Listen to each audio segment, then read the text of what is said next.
The most powerful man on earth, cowering like a child. Dawn breaks over a crumbling villa outside Rome. Inside, the emperor of the known world trembles, whispering to himself, "What an artist dies in me!"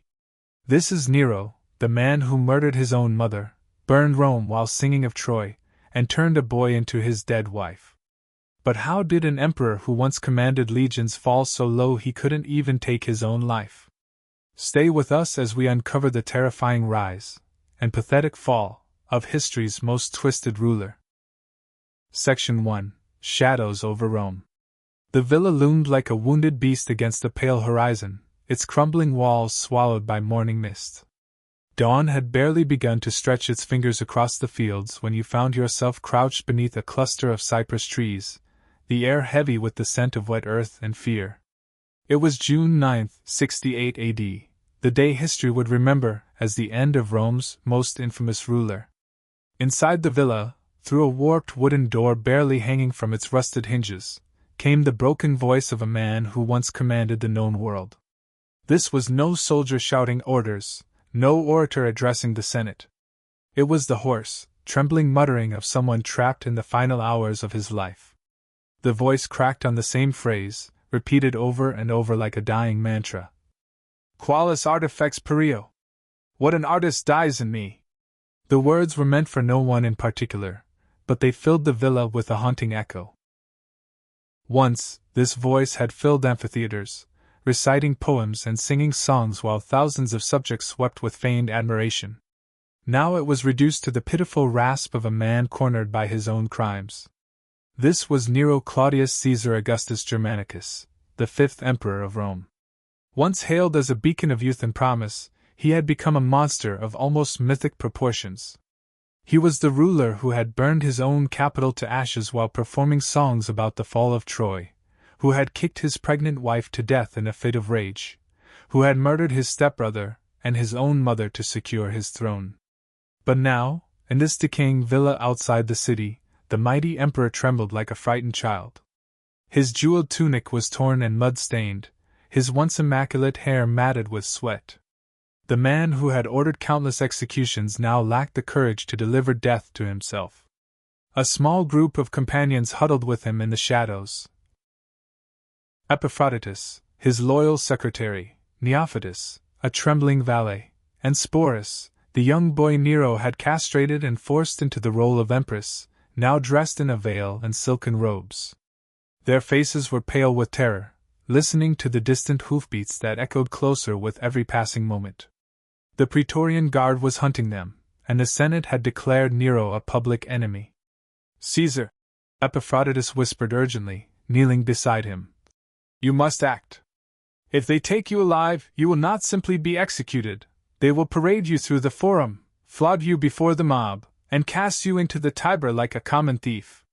Nero's wide eyes reflected torchlight from above. "No," he croaked. They would not dare. I am Caesar. I am descended from Augustus himself. They will kneel before me as they always have." But even as he spoke, there was no conviction in his words. Somewhere in the distance, a trumpet blared, a signal. Soldiers were closing in. Epaphroditus gripped Nero's shoulders. "Listen to me, Caesar. The only dignity left to you is to choose your own death. Do not let them humiliate you." Nero's lips quivered. His hands, once steady while holding a lyre, trembled violently now. "My hands are for music, not for this butchery." His gaze darted toward Sporus, whose face was streaked with silent tears. Outside, a horse neighed, and the sound of splintering wood came from the villa's upper rooms. The enemy was here. But before we witness the Emperor's final act, we must journey backward, to the poisoned halls where this tragedy began. Section 2, Born in Blood. December 15, 37 AD. The first light of dawn spilled across the sea, turning the waters outside the coastal town of Antium into a sheet of liquid fire. As the sun climbed higher, the cries of a newborn echoed through a modest villa overlooking the harbor. A midwife, her hands slick with blood, held up the squalling infant for his mother to see.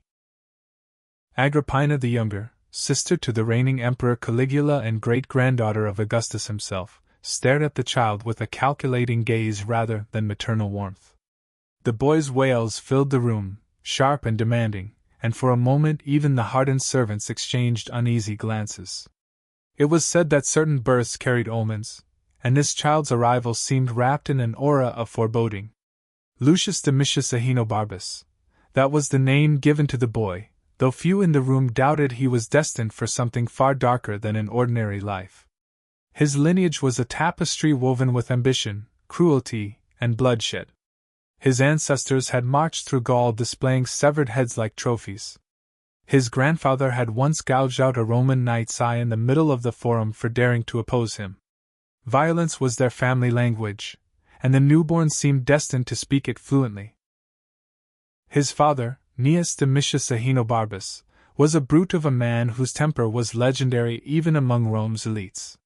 When friends offered congratulations on his son's birth, he sneered and replied, "Nothing that was not monstrous and a bane to the public could be born of Agrippina and myself." The words struck Agrippina like a dagger, but she did not flinch. She knew her husband's contempt and cruelty well. She also knew that in Rome, insults could be repaid with poison or political ruin, and she was a master of both. The child's early years were marked by instability. When Lucius was only 3, his father died. Some whispered of poison in his wine, others of a lingering illness.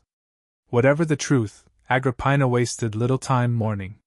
She was already setting her sights on power, manipulating alliances and whispering in the ears of senators. But her ambition soon brought disaster. Her brother, Emperor Caligula, was a man whose madness surpassed even the most decadent rulers before him. At first, Agrippina tried to flatter and charm him, aligning herself with his inner circle. Yet Caligula's paranoia was boundless. When a rumor reached him that Agrippina might be plotting to secure the throne for her young son, he struck without hesitation. Agrippina was banished to a remote island. Her property was seized, her allies executed, and young Lucius was left behind with little more than 2 household servants, a dancer and a barber. For years, he lived in relative poverty, his noble blood offering no protection from hunger or fear. It was a humbling childhood for one destined to rule the world. Lucius would later remember these years not as hardship but as lessons in survival. He learned to read people's moods with a glance, to hide his emotions behind a mask, and to manipulate adults with feigned innocence. Even as a child, he possessed an uncanny ability to sense weakness, and to exploit it. In 41 AD, the tides of fate shifted again. Caligula was assassinated by members of the Praetorian Guard, and the throne passed to Agrippina's uncle, Claudius, a man whose stammer and limp made him appear harmless. Agrippina saw opportunity. Through seduction and careful plotting, she returned from exile, determined to restore her place in Rome's political arena. First, she married a wealthy nobleman, Gaius Pacinus Crispus, whose fortune she promptly inherited when he died under circumstances so suspicious that even Rome's gossips whispered of poison. But Agrippina's true ambition lay higher, the imperial throne itself. Claudius already had a wife, Messalina, whose scandalous behavior was legendary. When Messalina overstepped by marrying her lover in what may have been an attempted coup, Claudius had her executed. Agrippina wasted no time, positioning herself as the perfect replacement. A devoted niece and advisor, ready to guide her uncle emperor. Roman law forbade marriage between uncle and niece, but laws were mere obstacles to Agrippina's will. By 49 AD, she had become Claudius's wife and empress of Rome. Little Lucius, now 12, watched from the shadows as his mother ascended to unimaginable heights. He learned an invaluable lesson that day. In Rome, family ties were tools, love was irrelevant, and ambition was the only true currency. Agrippina's next move was bold. She persuaded Claudius to adopt Lucius as his son and heir, giving the boy a new name, Nero Claudius Caesar Augustus Germanicus. The transformation was complete. A boy who had once been a neglected exile now stood at the edge of supreme power. Section 3. The Poisoned Feast. The imperial palace glittered beneath torchlight, its marble halls filled with laughter, music, and the clinking of goblets. It was October of 54 AD, and Emperor Claudius sat at the head of a long banquet table, his watery eyes heavy with wine and age. At 63, the emperor had grown increasingly frail, and his once cautious nature had been dulled by years of indulgence. At his side sat Agrippina, resplendent in emerald silk, her posture regal, her face a carefully composed mask. She had spent years carefully maneuvering her son Nero into position as heir, and now her plans were close to completion. The only obstacle left was Claudius himself. Claudius raised a trembling hand to lift a dish of mushrooms, his favorite delicacy. Agrippina watched him intently, her smile fixed, her heart pounding. These mushrooms were unlike the others, prepared with a secret ingredient by the infamous poisoner Locusta. Agrippina had chosen her moment well. Claudius's own health was so fragile that his sudden death could easily be attributed to natural causes. Ah, these mushrooms! Claudius slurred with a fond smile. The food of the gods! Yes, my lord, Agrippina said sweetly, leaning closer. May they bring you strength. As Claudius devoured the dish, Nero sat quietly nearby, his sharp young eyes observing every detail. At 17, he was handsome and poised, his features softened by youth but already carrying the cold detachment that would define his reign. He knew what his mother had done. He also knew better than to reveal even a flicker of emotion. Moments later, Claudius began to cough. His face reddened as he clutched at his throat, wheezing and gasping for breath. The room erupted in chaos. Servants rushed forward, some to aid him, others to flee the unfolding disaster. Agrippina stood, feigning horror. "Oh no! Help the emperor! Quickly!" But her voice lacked urgency. As a physician attempted to induce vomiting, Agrippina gestured subtly to Locusta, who approached with a feather dipped in a more concentrated toxin. She knelt beside Claudius, pretending to assist in clearing his airway, and thrust the poisoned feather deep into his throat. Claudius convulsed violently. A guttural scream escaped his lips, then silence. His lifeless body slumped against the cushions, eyes glazed in death. Agrippina sank to her knees beside him, pressing a handkerchief to her face to conceal her triumphant smile. "The emperor is gone," she whispered. The room fell into stunned silence. And then, slowly, everyone turned toward Nero. Agrippina wasted no time. She summoned the Praetorian Guard, presenting Nero as the rightful heir before anyone could rally behind Claudius's biological son, Britannicus. Within hours, Nero was proclaimed Emperor of Rome. Standing on the balcony overlooking the Forum, Nero raised his hand to the cheering crowds. The air was thick with incense, and the shouts of thousands of citizens hailing their new ruler. Beside him, Agrippina radiated triumph, her golden brooch gleaming like a crown. "My people," Nero declared, his voice carrying across the square, "I vowed to rule with justice and mercy, following in the footsteps of Augustus himself." The crowd roared its approval, but behind Nero's polished words, a storm of ambition brewed. Britannicus, only 14 years old, stood silently among the gathered nobles. His wide, terrified eyes met Nero's for a fleeting moment. In that glance lay the unspoken truth: Britannicus was a threat, and Nero would not allow threats to live. Later that night, as the palace settled into uneasy celebration, Agrippina and Nero met in the privacy of her chambers. "You have done well," she murmured, her hands resting on his shoulders. "The empire is ours now. But do not grow complacent. Britannicus has many sympathizers. Until he is gone, our hold on power is not secure." Nero's expression was calm, almost serene. "Do not worry, mother. I have plans for my dear stepbrother." Agrippina's eyes gleamed with pride. "Good.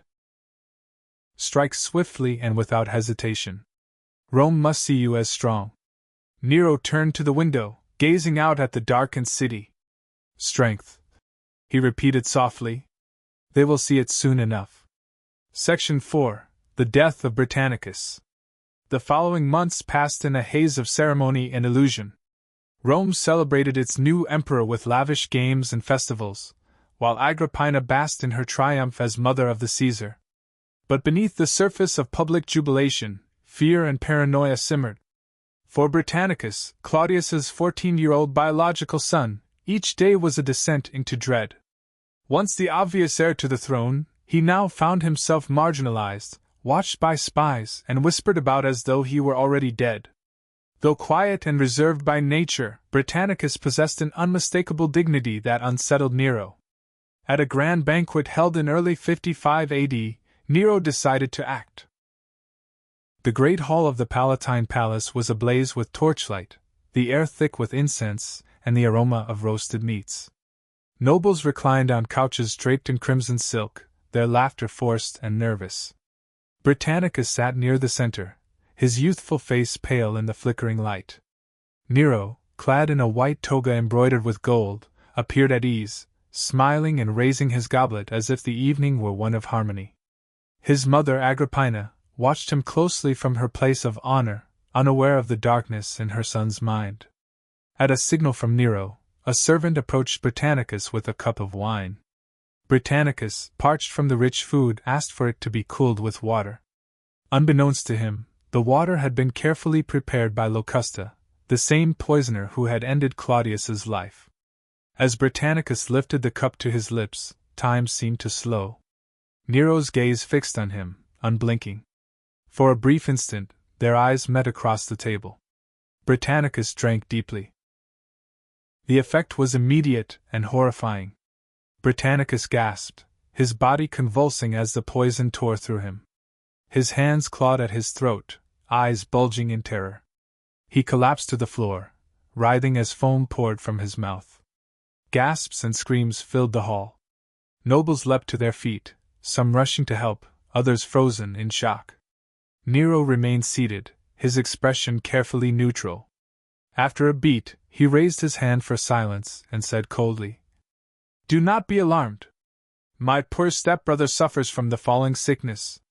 It is a malady he has endured since childhood." His calm, almost casual tone sent a chill through the room. Agrippina rose, her face ashen. She knew at once what had happened, though she dared not speak it aloud. She glanced at Nero, searching his face for a trace of remorse, but found only a glimmer of satisfaction. Britannicus's convulsions ceased. His young body lay twisted in a final, grotesque spasm of agony. A servant draped a cloak over him, hiding his vacant stare. "Remove the body," Nero ordered. His voice carried the cold authority of a man accustomed to instant obedience. As attendants dragged Britannicus away, the dinner resumed. The musicians struck up a trembling tune, and the nobles forced themselves to smile and speak, terrified of what might happen if they displeased the emperor. Later, in the privacy of her chambers, Agrippina confronted her son. "You fool!" she hissed, her voice low and sharp. "The entire court saw what you did tonight. They may fear you now, but fear breeds rebellion. Britannicus was a child, Nero. His blood will stain you forever."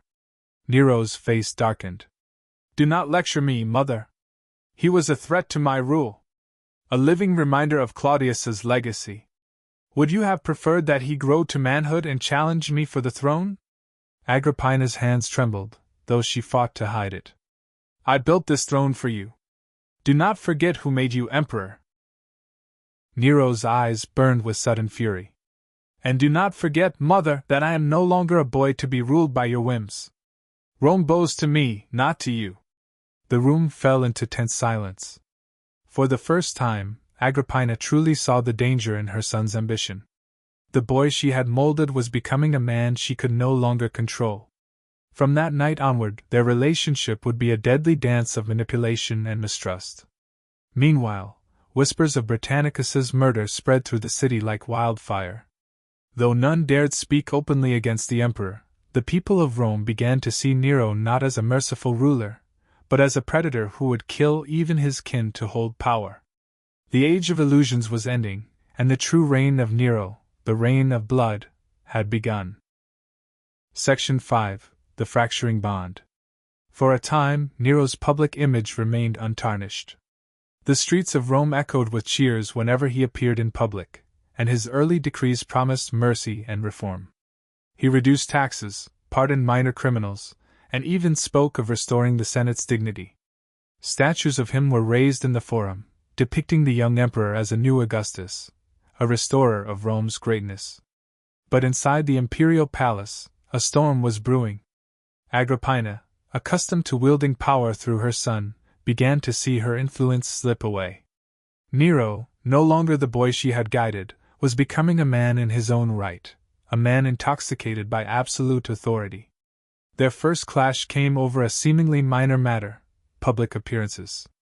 Agrippina demanded to sit beside Nero during official ceremonies, her image engraved on coins alongside his. Nero resisted, arguing that such displays undermined his authority. One evening, as they dined together in the triclinium, their argument boiled over. "You will show me the respect due to the mother of Caesar," Agrippina snapped, her jeweled fingers tightening around her wine cup. "The people see us as one. Without me, you are nothing." Nero leaned back, his face calm but his eyes cold. "Without you, mother, I am free. Rome has one ruler, and it is not you." The servants froze, terrified to move or even breathe as the air between them crackled with tension. Agrippina's lips curled into a dangerous smile. "Careful, my son. Even emperors can fall. Do not forget that I can raise up another, just as I raised you." It was a threat Nero could not ignore. That night, he paced his chambers long after midnight, his mind racing. Agrippina had hinted before that Claudius's son Britannicus might have been the better heir. Now that Britannicus was dead by Nero's own hand, whom could she mean?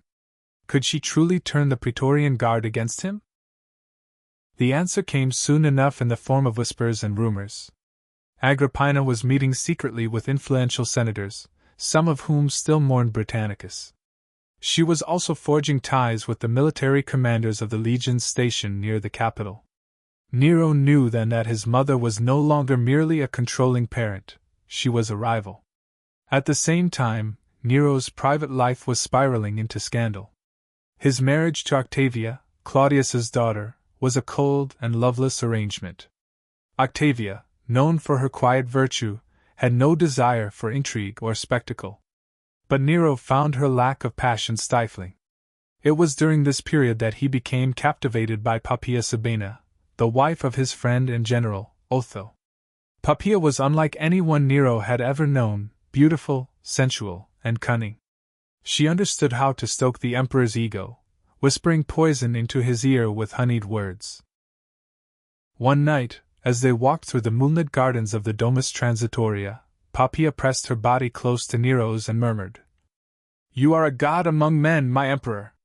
Yet even gods can be shackled. Why let your mother rule you from the shadows?" Nero's breath caught. "She thinks I am still a boy," he said bitterly. "She treats me like her pawn, her puppet." Poppaea's green eyes gleamed. "Then cut the strings. A true Caesar bows to no one, not even the woman who gave him life." From that night onward, Poppaea became Nero's confidant and mistress. Her influence over him grew daily, driving an ever deeper wedge between Nero and Agrippina. Agrippina, sensing the threat Poppaea posed, confronted her son in the audience hall one morning. "You shamed this house with your behavior," she hissed, her voice echoing off the marble walls. "Poppaea is a married woman. Worse, she fills your head with lies. You neglect your duty to Rome, to your wife, to me." Nero rose slowly from his seat, his expression unreadable. "Perhaps I do neglect you, mother. Perhaps I have finally learned that Rome is mine to rule as I see fit." Agrippina's eyes flashed with fury. "You forget who raised you, who poisoned Claudius, who silenced Britannicus. Everything you are, everything you have, came through me." Nero's calm mask cracked. "And everything I am will be destroyed by you if I allow it. I am Emperor Agrippina, not you." The hall fell silent. In that moment, a line was crossed. Later, Nero confided in Poppaea, his hands trembling. "She will never stop. As long as she lives, she will plot against me." Poppaea's voice was soft, almost tender. "Then do what must be done. Strike first, my love. Strike before she strikes you. Nero stared at her, torn between horror and fascination. The idea of murdering his own mother was unthinkable, yet he could see no other path to freedom. That night, he gave the order: Agrippina must die. Section 6. The Collapsing Boat. Nero's decision to kill his mother was not made lightly, but once chosen, he pursued it with the cold determination of a predator. Agrippina was no ordinary target. She was beloved by the people, revered by many senators, and guarded by loyal soldiers. Assassinating her outright would provoke a dangerous backlash. The death had to appear accidental. After nights of sleepless pacing, Nero conceived a plan so audacious it bordered on madness. He would engineer his mother's death through a tragic accident at sea. To bring this vision to life, Nero summoned Anicetus, admiral of the imperial fleet and one of his most trusted allies. In a dimly lit chamber beneath the palace, Nero outlined his scheme. "The people will mourn her," he said, his tone theatrical. "But they must believe the gods took her, not I. Build me a ship, Anicetus, a vessel designed to fail. A roof that collapses, perhaps, or a hull that comes apart beneath the waves." Anicetus hesitated, his weathered face betraying unease. "Caesar, the Lady Agrippina is formidable. Even the sea itself may not claim her easily." Nero's eyes narrowed. "Then ensure it does. Fail me, and you will join her beneath the waves." The admiral bowed low, suppressing his fear. "It shall be done, my emperor." Weeks later, the trap was ready. The chosen night was March 23, 59 AD, during a festival at the Bay of Baiae.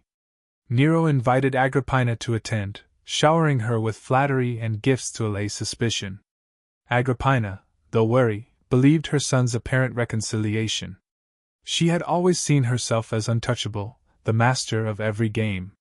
When she boarded the ornate vessel prepared for her, she was in high spirits, laughing with her companion Acerronia Paula and a handful of attendants. The ship glided smoothly across the moonlit bay. Agrippina reclined on a couch beneath the decorated cabin roof, savoring the warm night air. "My son is finally learning proper respect," she said smugly, sipping wine. "Perhaps this Poppaea woman has not completely corrupted him." Acerronia, ever eager to please, replied, "You are the Empress Mother Agrippina. None can challenge you, not even Caesar himself." But as the boat moved into deeper water, the conspirators struck. At a hidden signal, weighted mechanisms released, and the cabin roof came crashing down with a thunderous crack. Screams split the night. Acerronia was crushed instantly, her skull shattered beneath the falling beams. Agrippina, though stunned and bruised, managed to roll clear at the last moment. "Help me!" she cried, scrambling to her feet. The sailors, under Anicetus's orders, pretended to panic. Some tried to capsize the ship, while others struck at Agrippina with poles and oars. She fought like a cornered lioness, her robes tangling around her legs as she dove into the black water. Agrippina was an excellent swimmer, a skill learned during her years of exile. As icy waves closed over her head, she kicked fiercely, surfacing several yards from the boat. Moonlight glinted off her wet hair as she gasped for breath. Behind her, she heard shouts of frustration. The conspirators were trying to locate her in the darkness, thrusting their oars wildly into the water. Agrippina swam silently, forcing herself to ignore the burning in her lungs. Survive, she told herself. Survive now, and strike later. Hours later, drenched and shivering, she staggered onto the shore near her villa. Servants rushed to her side, horrified by her condition. "Send word to Caesar," she commanded, masking her rage with icy composure. "Tell him I have survived a terrible accident at sea. Let us see how my loving son explains this." When news of Agrippina's survival reached Nero, he flew into a frenzy. "She lives?" he shouted, overturning a bronze brazier with a violent kick. Sparks flew across the chamber as Poppaea and his advisors cowered. "She knows now," Poppaea hissed, her voice sharp with urgency.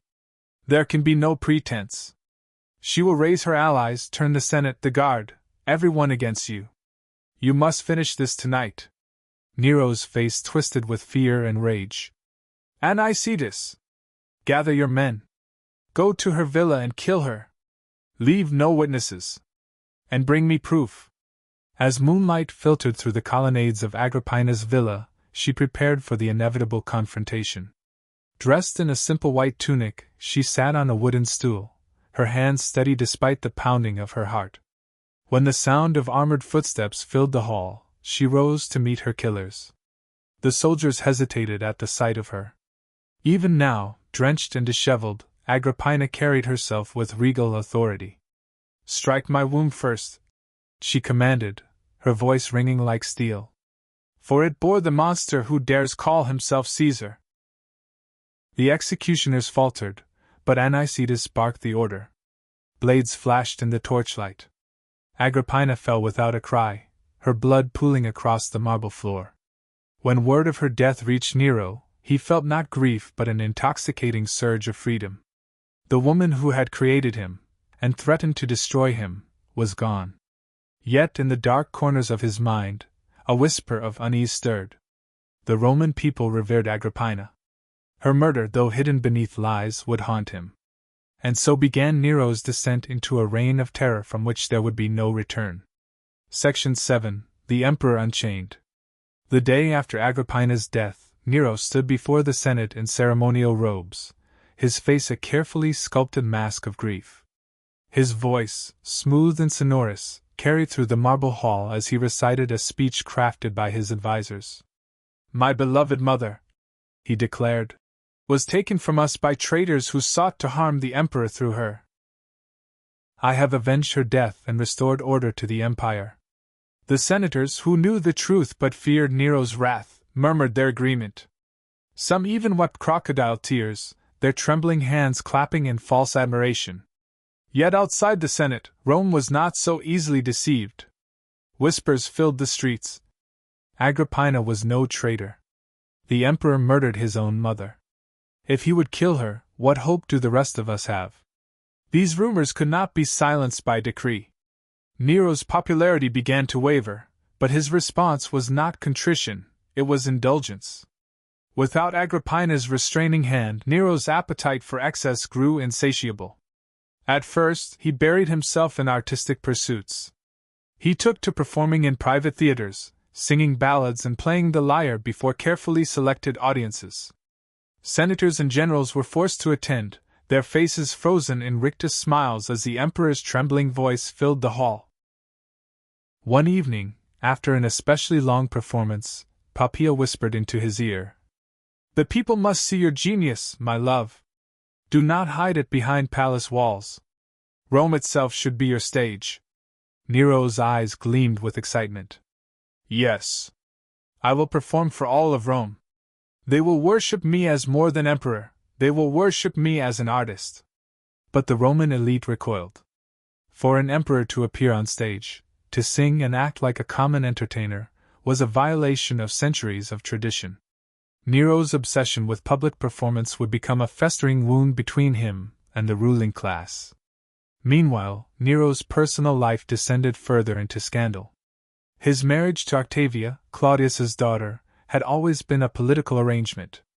Octavia's quiet dignity and traditional Roman virtues were anathema to Nero, who preferred the passionate and calculating Poppaea Sabina. Under Poppaea's influence, Nero began to see Octavia not just as an inconvenience, but as a threat. The people adored her as a symbol of the old, honorable Rome. So long as she lived, Nero's new Empress Poppaea would never be fully accepted. Poppaea's manipulations were subtle at first. "She pities you, my emperor," Poppaea murmured one night, her fingers tracing Nero's jawline. "She thinks you unworthy of her noble lineage." Then sharper, "The people chant her name, not yours.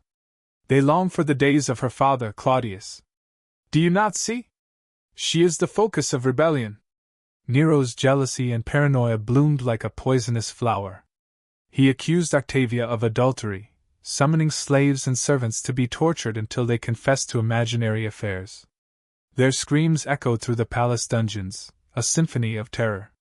When false confessions were finally extracted, Nero seized his moment. In June of 62 AD, Octavia was arrested and publicly accused of treason. The people erupted in fury. Crowds flooded the streets, chanting her name, tearing down statues of Poppaea and demanding Octavia's release.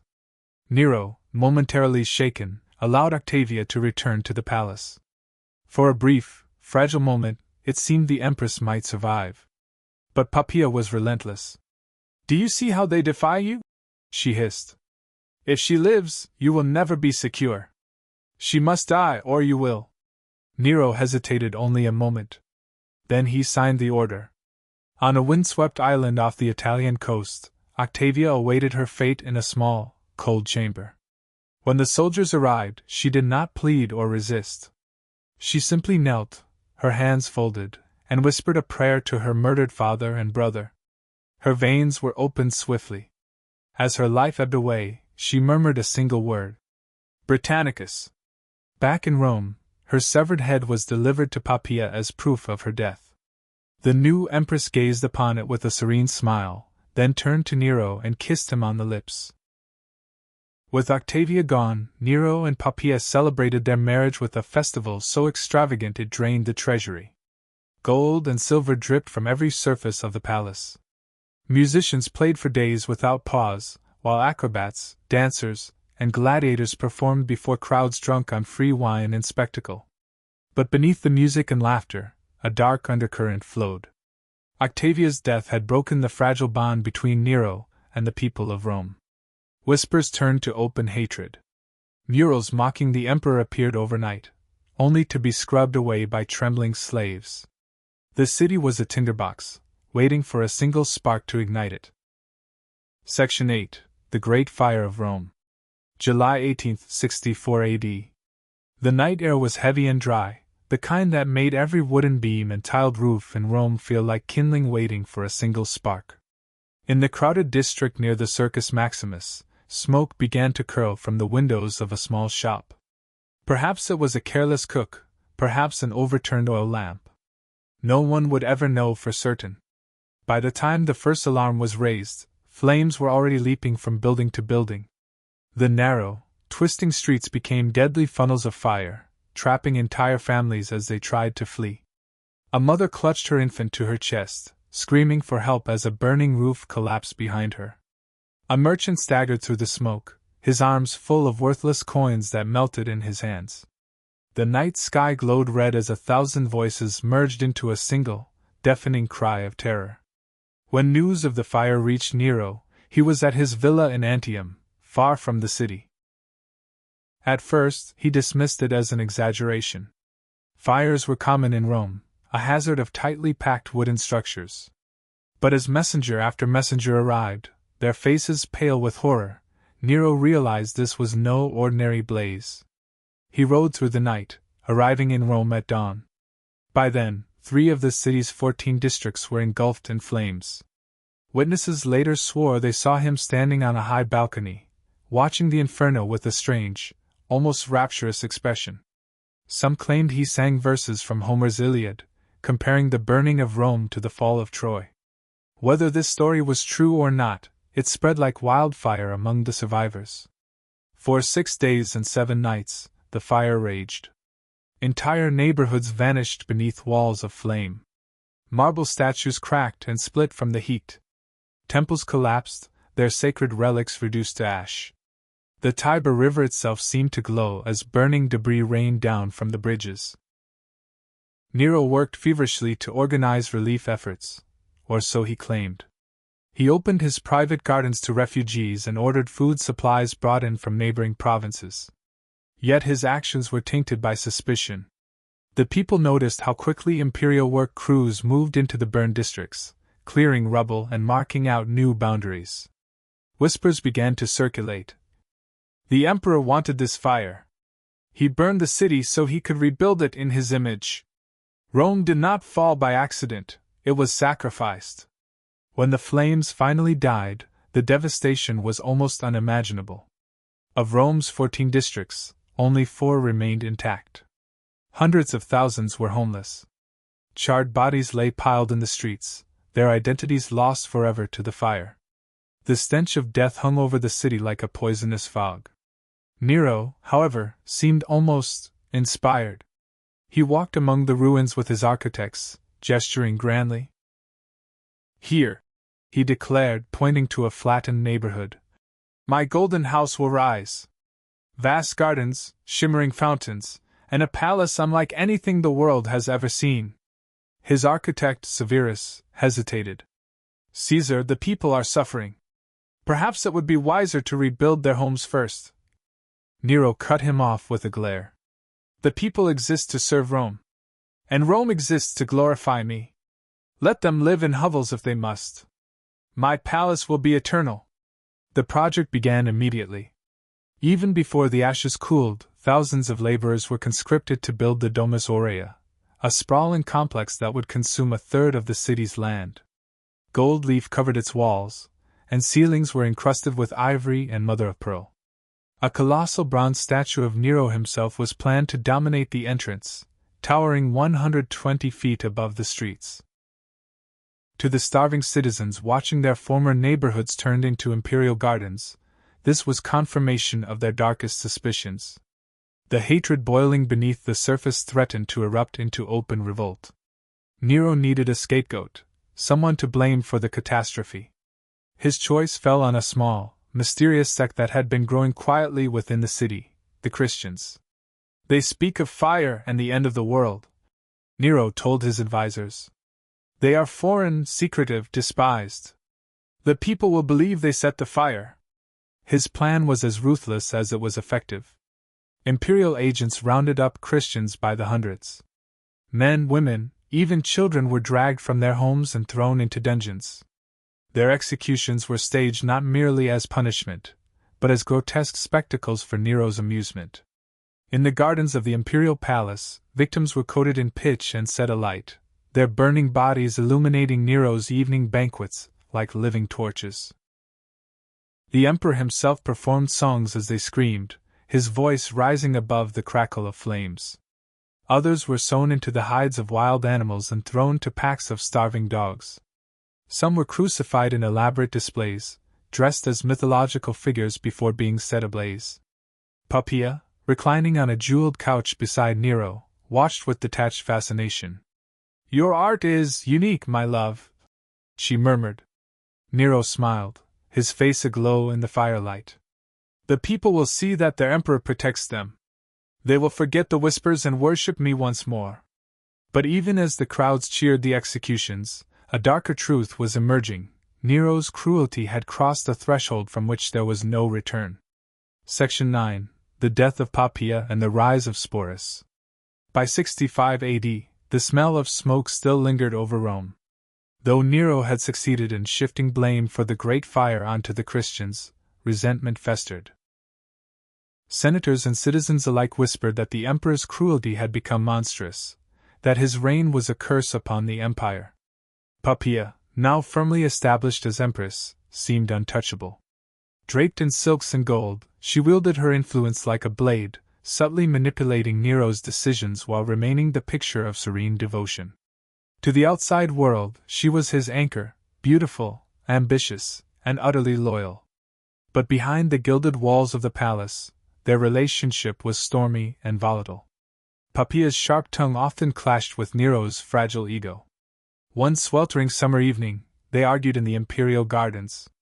Torches flickered in the humid air as Poppaea paced, her voice cold and cutting. "You disgrace yourself," she hissed. "While Rome starves, you spend fortunes racing horses and building your ridiculous palace.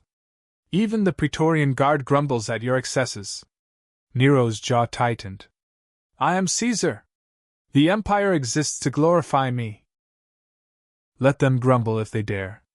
You are not a god," Poppaea snapped, stepping closer.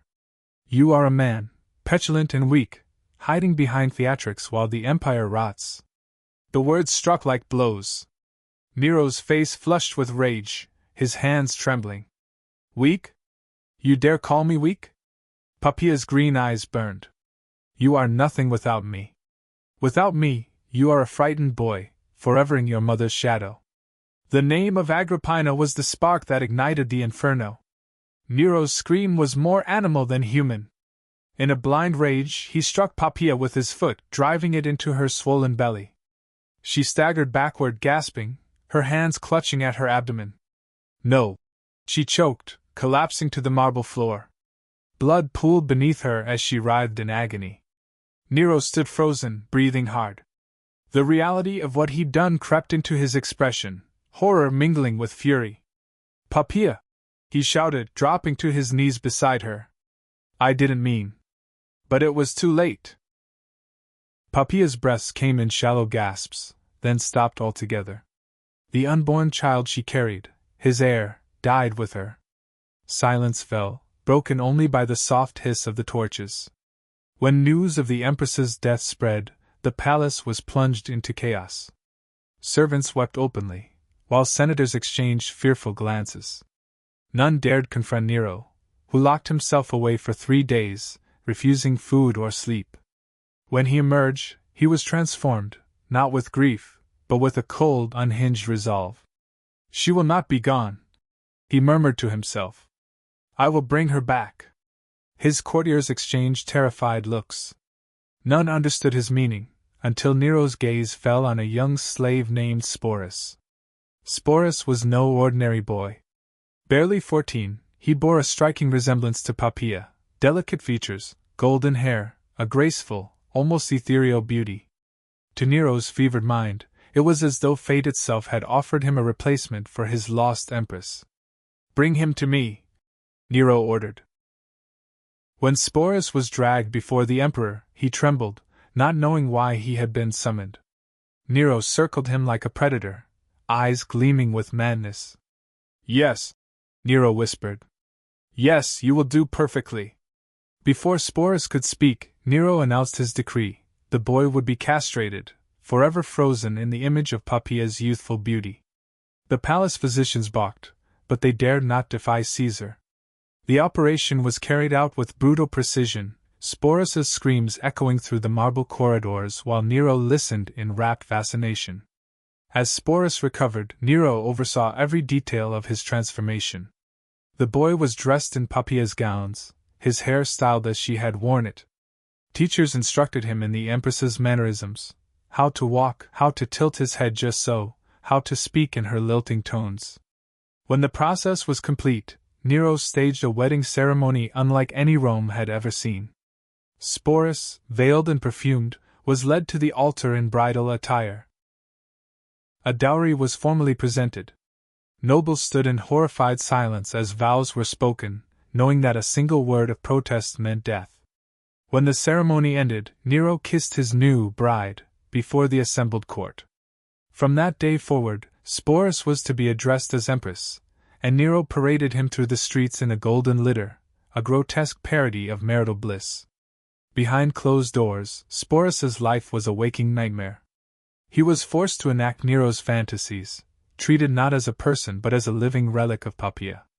The boy's eyes grew hollow, his voice soft and mechanical, as though part of him had died the day of his mutilation. For Nero, however, Sporus's presence was intoxicating. He had transcended the limits of mortality, or so he believed. He had conquered death itself by reshaping life to his will.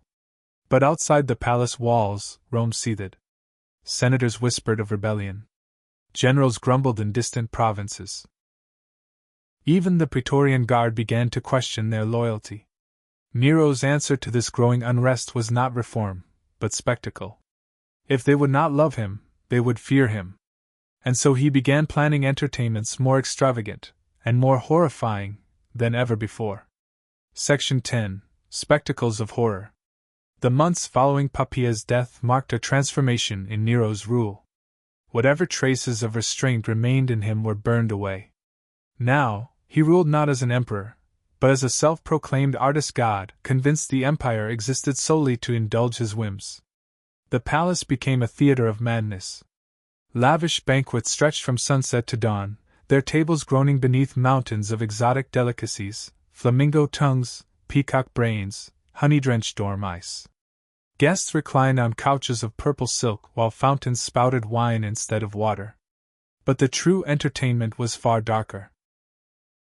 At Nero's command, slaves were forced to perform elaborate sexual pantomimes, often ending in real violence. Senators and knights, men who had once ruled provinces and commanded legions, were dragged into the arena to fight as gladiators. Failure to please the emperor's sense of drama meant instant execution. One evening, Nero personally directed a scene he called the Fall of Troy. Christian prisoners were dressed as mythical heroes and villains, their bodies smeared with pitch. As Nero recited lines from Homer, the captives were set alight, their flaming figures running wildly through the arena before collapsing in shrieking heaps. When the last body fell, Nero spread his arms wide and cried, "Behold my masterpiece! Even the gods themselves never witnessed such beauty!" The nobles, pale and trembling, applauded as though their lives depended on it. In truth, they did. Outside the palace, Nero indulged another of his twisted passions, roaming the streets of Rome in disguise. Clad in rough tunics and a hood, he led a gang of drunken aristocrats on nightly rampages. They attacked travelers, beat shopkeepers, and assaulted women at random. Those who dared fight back were arrested the next day on charges of treason, accused of having struck the emperor himself. Soon, the people learned to flee at the sight of any late-night revelers, whispering prayers that the gods would deliver them from Caesar's nocturnal games. Among the nobility, fear turned to quiet desperation. Some chose to end their lives rather than continue under Nero's tyranny. Lucius Annaeus Seneca, Nero's former tutor, and one of Rome's greatest philosophers, was accused of conspiracy. When soldiers came to arrest him, Seneca calmly ordered a warm bath to be prepared. Surrounded by friends and pupils, he opened his veins, dictating his final thoughts as his blood mingled with the steaming water. His last words were a stoic condemnation of tyranny, and a reminder that some men die free even under despots. His suicide sent shockwaves through Rome. If even Seneca could be destroyed, no one was safe. Meanwhile, Nero's obsession with performance reached new heights. He declared himself the greatest singer and actor in history, forcing nobles to sit through hours-long recitals while they feigned rapture. Some were so terrified of appearing bored that they clapped until their hands bled. One particularly grueling performance lasted 2 days. Locked inside the theater, the audience was forbidden to leave. Women gave birth in the aisles, while men feigned sudden deaths to escape the torment. Nero, oblivious, basked in their misery, convinced it was admiration. Poppaea's replacement, the silent and broken Sporus, was always present, veiled and adorned in jewels. Nero insisted on treating him as the true empress, parading him before crowds and kissing him in public. To many Romans, this was the ultimate proof of their emperor's madness. The provinces, far from Rome's decadent center, began to stir with rebellion.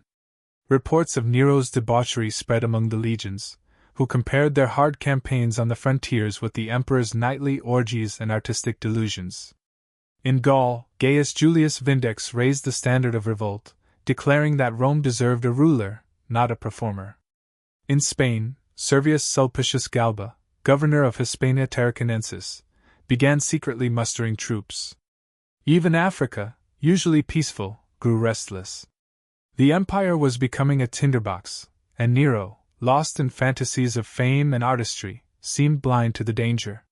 One night, as he lay beside Sporus in a haze of wine and incense, Nero confided his dreams. "They hate me because they do not understand me," he murmured, stroking the boy's golden hair. "But when they see my triumphal tour of Greece, when they hear my voice and witness my genius, they will love me again." Sporus, too terrified to speak, simply nodded. For Nero, Greece was the promised land, the birthplace of theater and poetry, a stage worthy of his talents.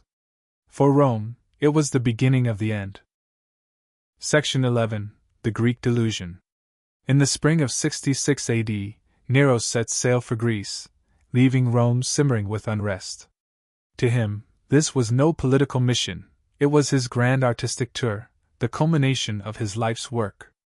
The journey was a year-long parade of vanity. In every city, Nero competed in singing, acting, chariot racing, and poetry contests. The outcomes were predetermined: terrified judges awarded him first prize no matter how disastrously he performed. At the Olympic Games, Nero's chariot crashed mid-race, throwing him violently to the ground. Blood streamed from his face as attendants rushed to help him. Yet when the race ended, the herald announced, "The victory goes to Caesar Nero, whose skill was unmatched, even if fate itself conspired against him." Crowds were forced to cheer while secretly seething at the humiliation of their sacred games. Nero, however, basked in their praise, utterly convinced of his genius.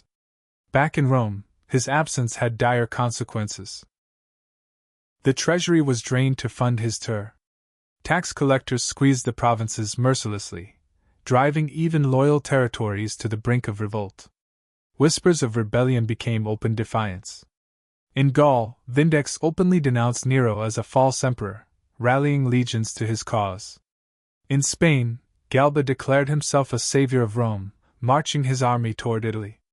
Even the Praetorian Guard, long Nero's personal protectors, began plotting to switch allegiance. When Nero finally returned to Rome in early 68 AD, he expected a hero's welcome. Instead, he found sullen silence and thinly veiled contempt. The Senate, weary of his madness, convened in secret. "He has burned our city, slaughtered our families, desecrated our gods," one senator hissed. "If we do nothing, Rome itself will perish." The motion was unanimous. Nero was declared a public enemy, a sentence of death by flogging. When the news reached the emperor, he was performing on the palace stage, mid-song. He froze, the notes dying on his lips, as a messenger whispered the unthinkable. "The guard has deserted you. The Senate has condemned you. Galba is proclaimed emperor." Panic seized Nero. His courtiers scattered like leaves in a storm, each eager to disavow their former master. Even his slaves abandoned him, looting the palace as they fled. Only a handful remained: the freedman Phaon, the secretary Epaphroditus, the valet Neophytus, and Sporus, still dressed as a mock empress.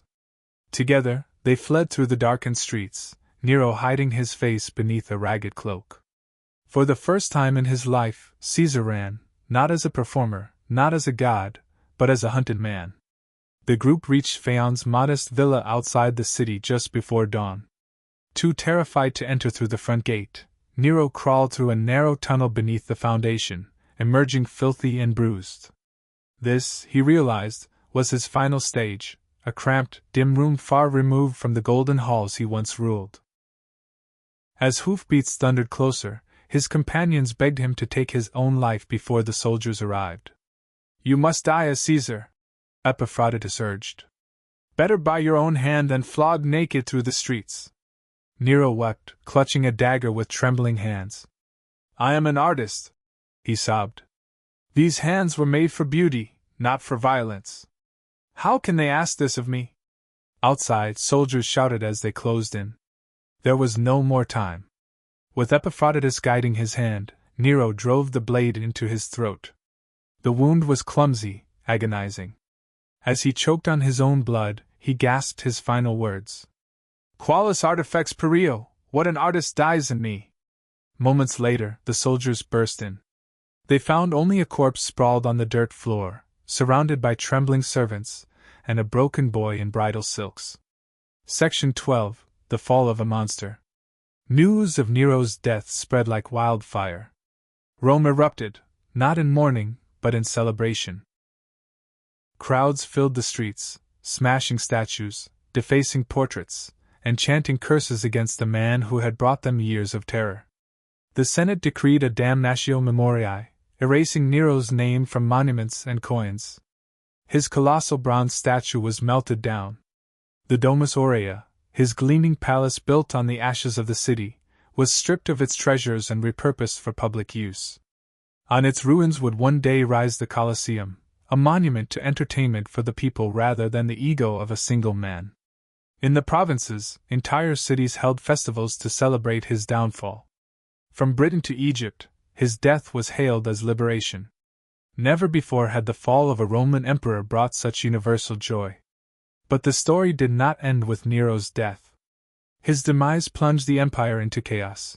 The Year of the Four Emperors, a brutal struggle for power that would see Galba, Otho, Vitellius, and finally Vespasian rise and fall in rapid succession.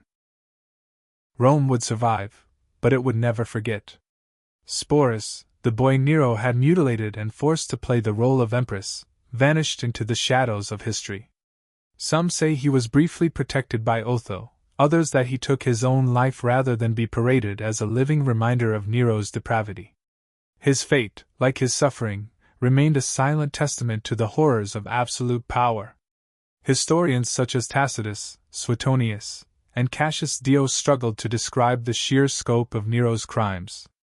Tacitus wrote that Nero left no wickedness untried, while Suetonius catalogued his atrocities like a prosecutor building a case. Their words ensured that Nero's name would live forever, not in glory, but as a warning. The lessons of his reign are as clear today as they were 2,000 years ago. Unchecked power breeds monstrosity. Flattery and fear can raise a tyrant higher than any throne, but when the illusion shatters, even the mightiest ruler can fall. As dawn broke over Phaon's villa, the last of the Julio-Claudian dynasty lay cold and still. Nero, who had imagined himself a god and an artist, had died as neither. He was merely a man, a cowardly, broken man whose empire celebrated his death as the end of a nightmare. The world moved on, but his shadow lingered, etched into history as a timeless reminder of the darkness that lurks in the human heart.